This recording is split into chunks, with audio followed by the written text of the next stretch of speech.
మీ ప్రయాణం ఎలా సాగింది ప్రత్యేగాత్మ గారు? తర్వాత నేను మళ్ళీ ఏదో ఒకటి ఇక మళ్ళీ కొంచెం గ్యాప్ వచ్చిందండి. ఆ గ్యాప్ వచ్చిన తర్వాత నేను మళ్ళీ మద్రాసు వెళ్ళిపోయి అప్పుడు ఇంకా ఇండస్ట్రీ అక్కడే ఉంది.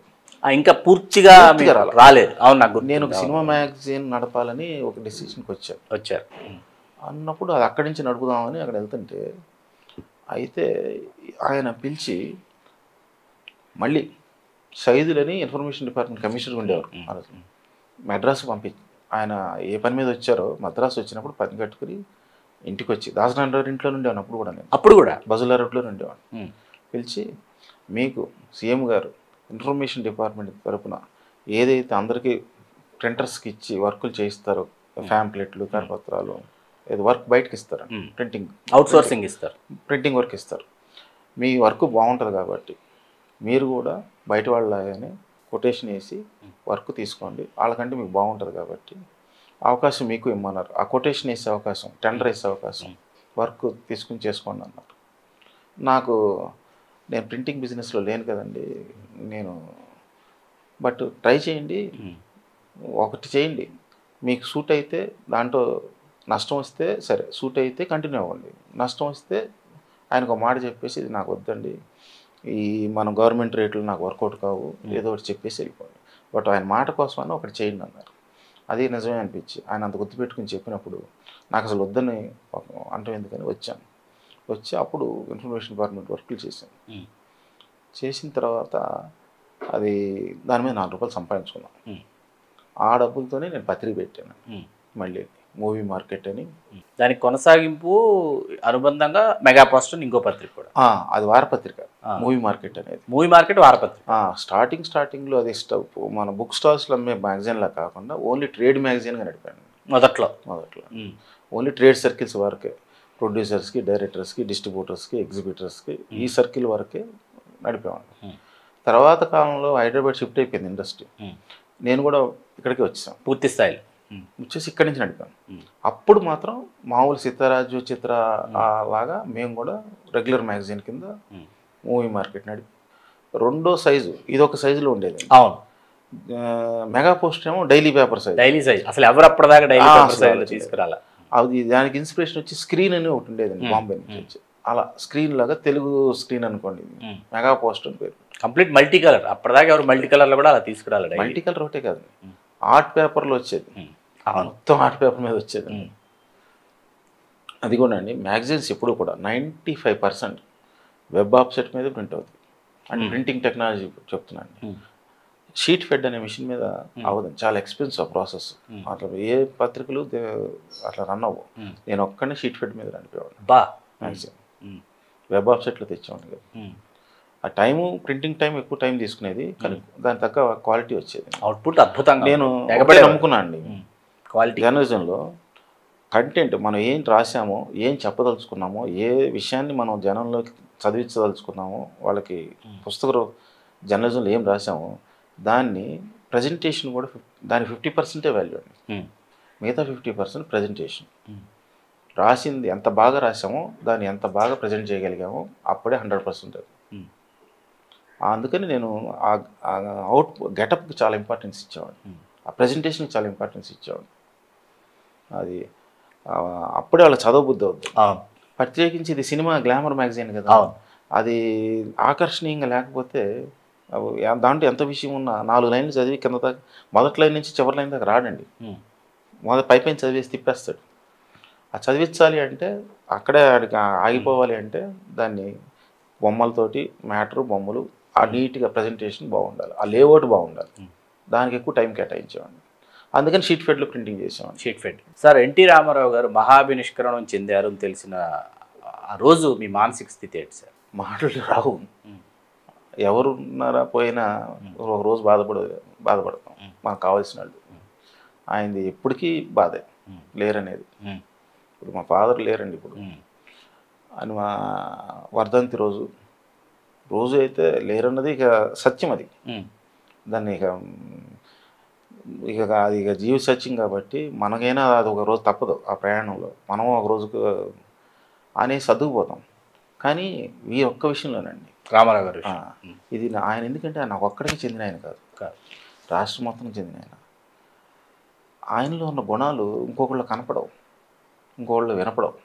ఆ నాయకత్వ లక్షణాలు కానివ్వండి, మానవత్వంలో కానివ్వండి, ఆ రూపం కానివ్వండి, ఆ ఆవేశం కానివ్వండి, ఆలోచన కానివ్వండి, ఆ ప్రేమ కానివ్వండి, అయిన వాళ్ళ గురించి ప్రేమ కానివ్వండి, చివరికి పరిచయం ఉన్నాడు, పరిచయం లేనాడు అందరికీ. ఇప్పుడు 2 రూపాయల కిలో బియ్యం అందరికీ ఎవరికి తెలిసిన వాళ్ళు కాదు కదా, వాళ్ళు ఎవరు తెలిసిన మొక్కలు కాదు కదా, పేదవాడు. అసలు ఆయన శ్లోకం అండి, సమాజమే దేవాలయం అన్నది ఆయన శ్లోకం. ప్రజలే దేవుళ్ళు, ప్రజలే దేవుళ్ళు, సమాజమే దేవాలయం. ఇలా అందరి గుండెల్లో ఆయన నిజాయితీతో. ఇప్పుడు ఎవరైనా రాముడు ఎలా ఉన్నాడంటే చూపించేది రామారావు గారు. రాముడు అంటే ఈ రామారావు గారు, కృష్ణుడు అంటే ఈ రామారావు గారు, తారక రాముడే కృష్ణుడు, తారక రాముడే రాముడు. అలా అన్నీ ఒక మనిషిలో ఉండటం అనేది ఇక నా తరం ముందు తరం వాళ్ళు చూడలేదు, నా తర్వాత తరం వాళ్ళు చూడరు. అందుకని లేరు అనేది ఆ రోజునే కాదండి, ఈ రోజుకైనా గుర్తు చేస్తే బాధగానే ఉంటుంది. అది అసలు అది ఆయన నిజంగా కళ్ళతో చూసిన తరం, మన తరంలో మనం నిజంగా మనం ఎంత అదృష్టవంతులు అనిపిస్తుంది. అదృష్టవంతులు. అది కూడా అండి, ఆయన ఉన్నప్పుడు మనం టీవీలోనూ లేదా పబ్లిక్ మీటింగ్లోనూ చూడటం కదా, సాన్నిహిత్యంగా అంత దగ్గరగా చూసి ఆయన మన తీర్చిదిద్దిన విధానం మనకి వారి వల్లే ఇలా ఉండని ఎప్పుడు చెప్పలేదండి. ఆ చూస్తుంటే అలవాటు అయిపోతుంది. ఆ బిహేవియర్ మనకి కొద్దిగా ఎదుటివాడిని గౌరవించాలి, మన పద్ధతిగా మాట్లాడాలి అనేది మనలో ఒక సంస్కారం పుస్తకాల్లో చదువుకుని వచ్చింది కాదండి. ఎన్టీ రామారావు గారి దగ్గర ఉండబట్టి ఆ విజ్ఞానం, ఆ సంస్కారం. మీకు బాగా నచ్చిన సినిమా సార్ ఎన్టీ రామారావు గారి సినిమాలో? సినిమాని చెప్పకూడదు, సినిమాలు అనాల్సి వస్తుంది, 300 సినిమాలు. కష్టం అండి, చాలా కష్టం, చాలా కష్టం. అసలు నేనే కాదండి, నిజమైన ఎన్టీ రామారావు గారి అభిమాని ఎవరు కూడా చెప్పలేరు. లాటరీ తీయాలి, నచ్చినవన్నీ రాసి సినిమాలన్నీ వేసి ఒకటి తీయండి అంటే ఏదో తీస్తే ఏదో వస్తే అది అంతే తప్పితే ఇదే ఆయన సూపర్ సినిమా, ఇదే దీనికి మించిన సినిమా లేదని చెప్పగలిగిన వాళ్ళు ఎవరన్నా రాగా ఎవరు లేరు.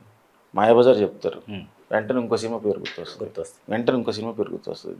దేని పక్కన పెట్టి దానికి మించింది ఇదని చెప్పగలరు, అంత పాండిత్యం కొలమానం లేదు దాన్ని నిజంగా లేదు సార్. తర్వాత మూవీ మార్కెట్, వారపత్రిక, మెగా పోస్టరు, వాటితో తెలుగు సినిమా పరిశ్రమలో ఒక వెల్లు అని చెప్పచ్చు. చాలామంది తోటి పత్రికాధిపతులకు నిద్ర లేకుండా చేశారు మీరు. అవునండి.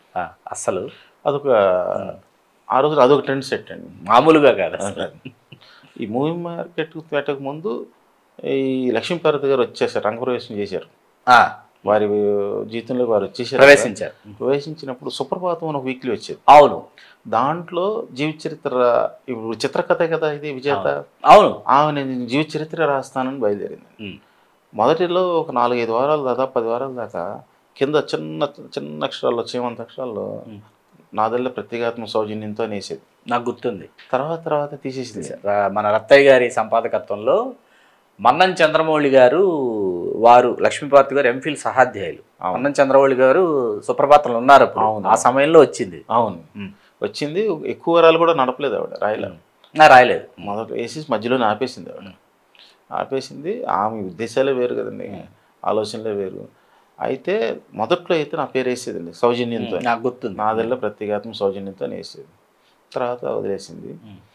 ఆ తర్వాత నేను మూవీ మార్కెట్ పెట్టినప్పుడు కూడా మొదటి కవర్ పేజీ మూవీ మార్కెట్కి ఆయన ఫోటో, ఆయనదే, బ్రహ్మశ్రీ విశ్వామిత్ర వేసాను. ట్రేడ్కి ఇచ్చినప్పుడు, ట్రేడ్ మ్యాగజైన్కి వచ్చినప్పుడు, ట్రేడ్ మ్యాగజైన్ వేసినప్పుడు దాని మీద ఆయన స్వదస్థితితో సంతకం పెట్టారు, అభినందనలతో అని చెప్పి ఎన్టీ రామారావు అని సంతకం పెట్టి ఇచ్చారు.